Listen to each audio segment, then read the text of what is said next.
अवधूत चिंतन श्री गुरुदेव दत्त श्री स्वामी समर्थ तुमच्या सगळ्यांचं मी आपल्या चॅनलमध्ये खूप खूप मनापासून स्वागत करते.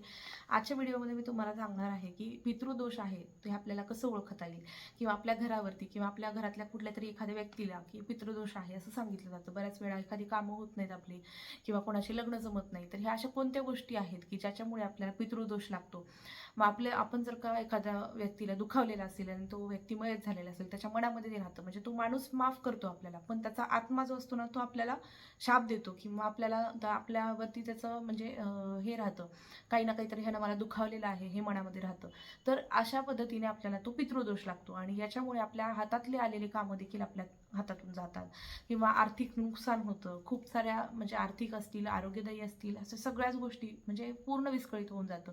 मग आपण दुसरे किती सेवा करू देत, आपण किती काही करू देत, म्हणजे कुलदेवतेचा कुळाचार करू, सगळ्या गोष्टी करू, पोथी पारायण, म्हणजे आरती करू, काही काही करू देत, तर ते आपल्याला फळत नाही किंवा आपल्याला ते लागू होत नाही का? कारण की आपल्याला पितृदोष असतो. तर आपण पितृदोष आहे की हे कसं ओळखायचं?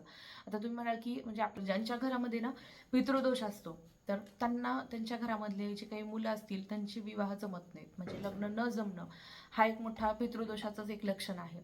लग्न न जमणं याच्यासाठी भरपूर कारण असतील. तुम्ही म्हणाल फक्त पितृदोषच आहे का? तर नाहीये.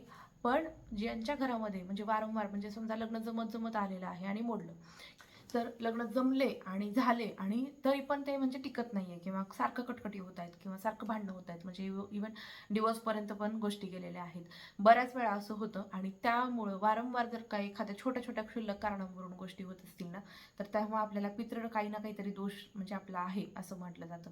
पितृदोष असल्यानंतर एकतर विवाह जमत नाही, झालेलं लग्न टिकत नाही, घटस्फोट होतो, किंवा वारंवार सारख्या कटकटी होतात आणि घरामध्ये शांतता राहत नाही. हे एक मोठं लक्षण आहे.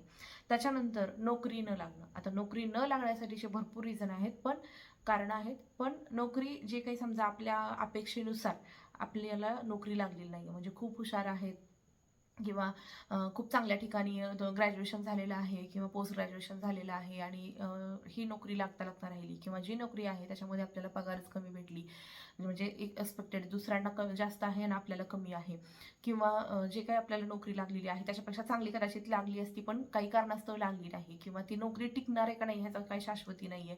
तर अशा पद्धतीने जर का वाटत असेल ना, तर ती पण एक पितृदोष, म्हणजे एक दोन वेळा झालं तर नाही, पण असं वारंवार जर का होत असेल, म्हणजे एका कंपनीमधून दुसऱ्या कंपनीमध्ये ट्रान्सफर सारखंच, म्हणजे कुठं स्थिरता नाही, अशा पद्धतीने जर का नोकरीच्या बाबतीत प्रॉब्लेम्स होत असतील ना कंटिन्युअसली, तर ते एक आपल्याला पितृदोषाचं लक्षण मानलं जातं. त्यानंतर मुलांचं वडिलांशी न पटणे, मुलांचं आईवडिलांशी न पटणे, किंवा मुलं घरात नीट वागणे, किंवा वाईट व्यसनं वगैरे करणं, किंवा वडिलांशी नीट न पटणं, नीट बोलणं वगैरे, किंवा घरामध्ये सतत भांडणं होणार प्रत्येक छोट्या छोट्या गोष्टींनुसार. आता मुलांचं आईवडिलांशी नीट वागणं हे फक्त पितृदोषामुळे होतं का? तर नाहीये. तर याच्यामध्ये असं पण नाहीये की म्हणजे तुमचे संस्कार वाईट आहेत किंवा तुम्ही संस्कार चांगले केलेले नाहीयेत, पण जे अशा एक कालावधी असतो ना की त्या कालावधीमध्ये मुलं म्हणजे त्यांना समजत नाही की आपण काय सांगतोय, किंवा आपण काय त्यांना बोलण्याचा प्रयत्न करतोय. मग आपण किती पण चांगलं सांगू देत, ते त्याची वाईटच अर्थ काढणार, अर्थाला अर्थ, आणि मग ते भांडणं वाढत जाणार. असं पण होत असेल ना, तर त्यात तिथे पण एक पितृदोष असू शकतो. म्हणजे कधीच आपल्याला न नीट बोलणं, कधीच, किंवा आपल्याला समजून न घेणं, किंवा आपण जे काय सांगतो ते त्यांच्या वाईटासाठीच आहे असं समजून घेणं, मुलं असं करतात, आणि बऱ्याच वेळा ह्याच्यामुळे वाद होतात घरामध्ये. तर ते पण एक पितृदोषामुळे होऊ शकतं. वास्तुदोष पण असेल किंवा पितृदोष असेल, हे खूप मोठे कारण आहेत. त्यानंतर व्यसन पण आहे, म्हणजे अचानकच व्यसन लागलं आणि ते न सुटणे इतपत आहे, आणि त्याच्यावरती काय उपाय करावं ते कळत नाही. मग आपण बऱ्याच गोष्टी करतो, बरेच उपाय पण करतो, पण पितृदोषाचं पण एकदा बघितलं पाहिजे की पितृदोष आपल्याला आहे का, आणि ते असेल तर आपण काय उपाय करू शकतो हे मी तुम्हाला ह्याच्या पुढच्या व्हिडिओमध्ये सांगणार आहे.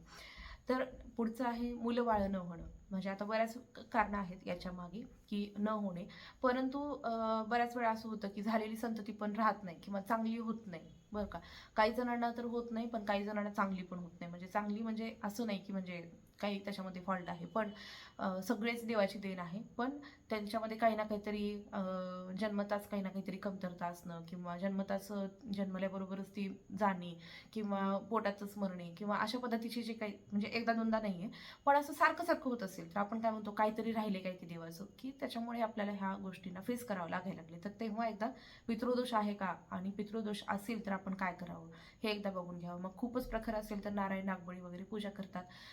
त्यानंतर आपण घरामध्ये देखील जे काय आपण करू शकतो, म्हणजे पितृस्तोत्र आहे म्हणा, किंवा घरातल्या जी काही सेवा आहेत, आपण पितृदोषासाठी जी काही करतो, पंचमहायज्ञ असेल किंवा पितरांच्या सेवा आहेत, पितरांच्या फोटो सेवा आहेत, किंवा कावळ्याला घास देणं वगैरे आहे, ह्या सगळ्या सेवा ज्या आहेत ना, त्या रोज चालू केल्यानंतर आपल्याला पितरांचे आशीर्वाद लागायला चालू होतात आणि जे काही दोष आहेत ना, ते आपले हळूहळू कमी होतात. एकदम तर काहीच होत नाही, पण हळूहळू होतात.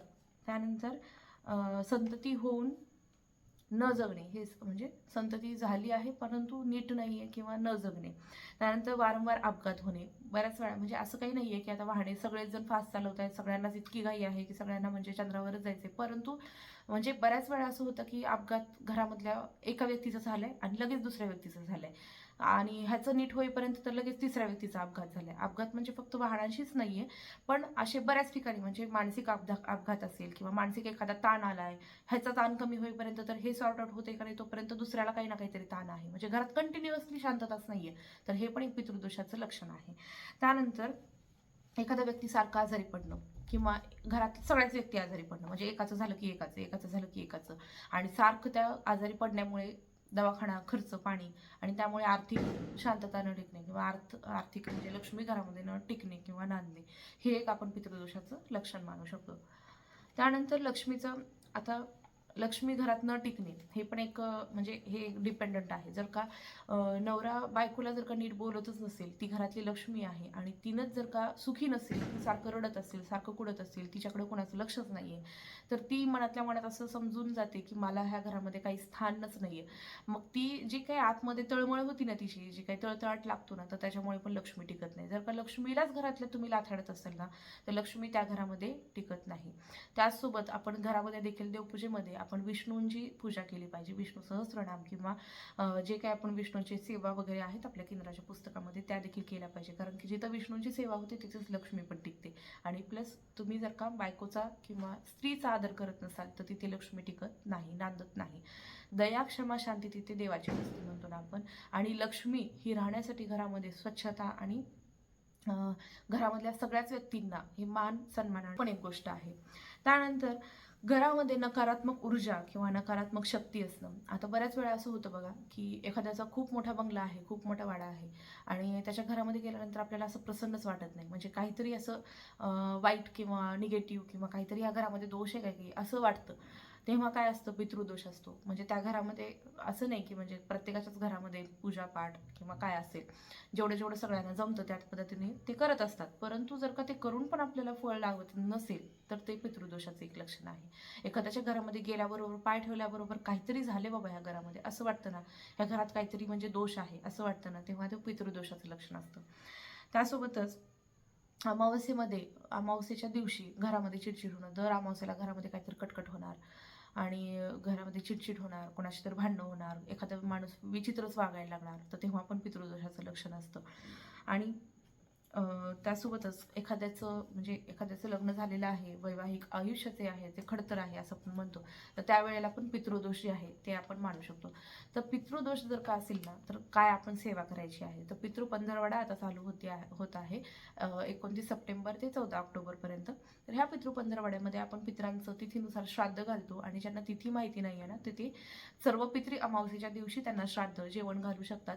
तर ह्या पद्धतीने आपल्याला पितरांची सेवा करायची आहे. पितृ पंधरवड्यामध्ये आपल्याला दानधर्म करायचा आहे, आणि इन डिटेल व्हिडिओ जे की पितृपिंड पंधरवड्यामध्ये काय करायचं किंवा श्राद्ध पक्षामध्ये काय करायचं आहे, पितृपक्षामध्ये आपण कुठल्या सेवा केल्या पाहिजे, जेणेकरून आपल्याला पितरांचा आशीर्वाद लागेल आणि आपली खूप चांगलं होईल.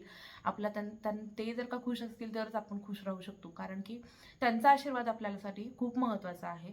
एखाद्या मोठ्या माणसांचा आशीर्वाद जर का आपल्याला नाही आणि ते जर का व्यक्ती आपल्यावरती नाराज आहे, तर आपण कधीही पुढे जाऊ शकत नाही.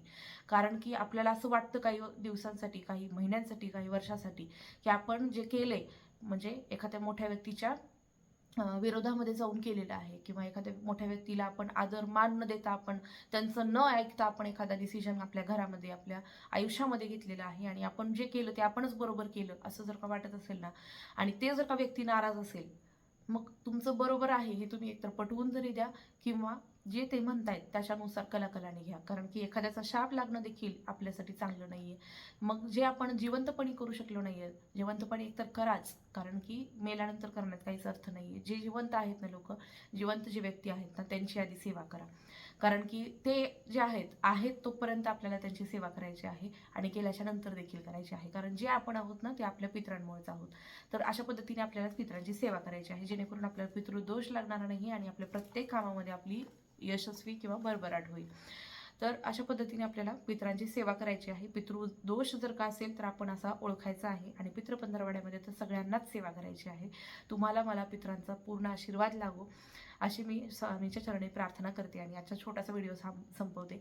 व्हिडिओ जर का आवडलेला असेल आणि चॅनलवर जर का नवीन असाल तर सबस्क्राईब करा आणि व्हिडिओला लाईक करायला विसरू नका, शेअर करा. श्री स्वामी समर्थ. जय जय स्वामी समर्थ.